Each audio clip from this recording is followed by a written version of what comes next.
President Trump slamming the Washington Post for calling Senate Majority Leader Mitch McConnell a Russian agent. Listen to this. I think the Washington Post is a Russian asset by comparison. Mitch McConnell loves our country. Mitch McConnell is a man that knows less about Russia and Russian influence than even Donald Trump. And I know nothing. Well, joining us tonight, Patrice Onwuka, who is Senior Policy Analyst at the Independent Women's Forum. Patrice, great to have you with us. Thank you for having me. All right, Washington Post. Clearly a Russian asset or not? I would hope not, but they certainly are using a narrative to try to paint Senator McConnell that way. Yep. And we have to understand there's a reason why. Last week's embarrassing testimony by Robert Mueller left egg on the faces of a lot of people in the media and on the left. So they're looking for a scapegoat.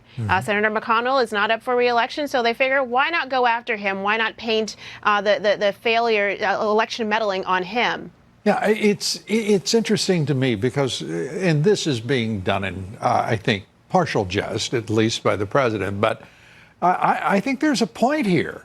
And that is the Washington Post is serving the interest of the Russian president, far more than any figure, in my opinion, far more than any figure in elected politics. The Washington Post is attacking this president relentlessly, baselessly, and chronically. You see 7, 8 stories, often most of them on the front page of the Washington Post, that are just simply an exercise in venal attack. Well, it's true. And they're joined by a couple of other outlets that, we can certainly name. They come to mind. But, they were hoping, honestly, that the Russians did meddle and change the election results in 2016. That simply did not happen. And they put all of their weight into this the Mueller investigation. And boy, oh boy, again, they found out that they were wrong. So they're looking for someone to put the blame on. And you know what? I think this idea that we should federalize or nationalize our election process is the wrong way to go about doing it. It sounds like they're trying to address, to protect our electoral system, but it's not. It's taking that power out of the hands of the states, who are very well capable of protecting their systems. They are, and already the Department of Homeland Security has significant responsibilities to assure the integrity of our electoral system and support for the states and the communities and all of the jurisdictions responsible for elections.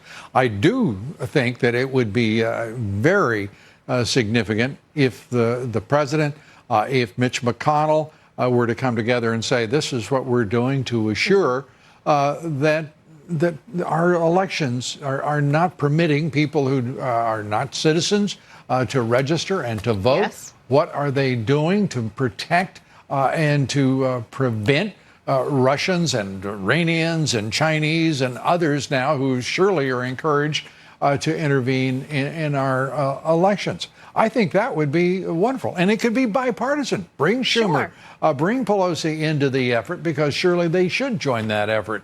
But this is, to me right now, a country that is witnessing a Democratic Party that has devolved into the party of hate, reflexively calling the president a racist because he criticized the poverty, the violence, the filth that the residents of Baltimore have to live in, and the people responsible for those people, whether it be the local government, the mayor, or the 7th District Congressman Elijah Cummings, doing almost nothing about it.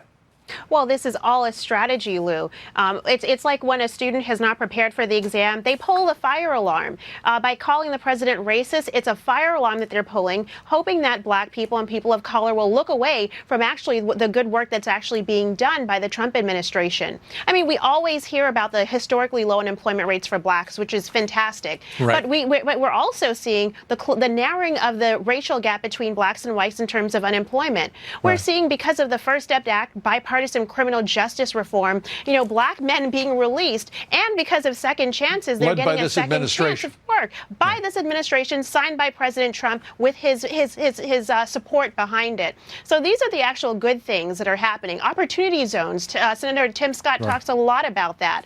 This is the good stuff that Democrats and frankly those on the left want to distract from. So what's a better distraction than to play the race card, to call it racist, and then people's anger gets boiling. Yeah, I think the race card is a very tattered and tired and faded card.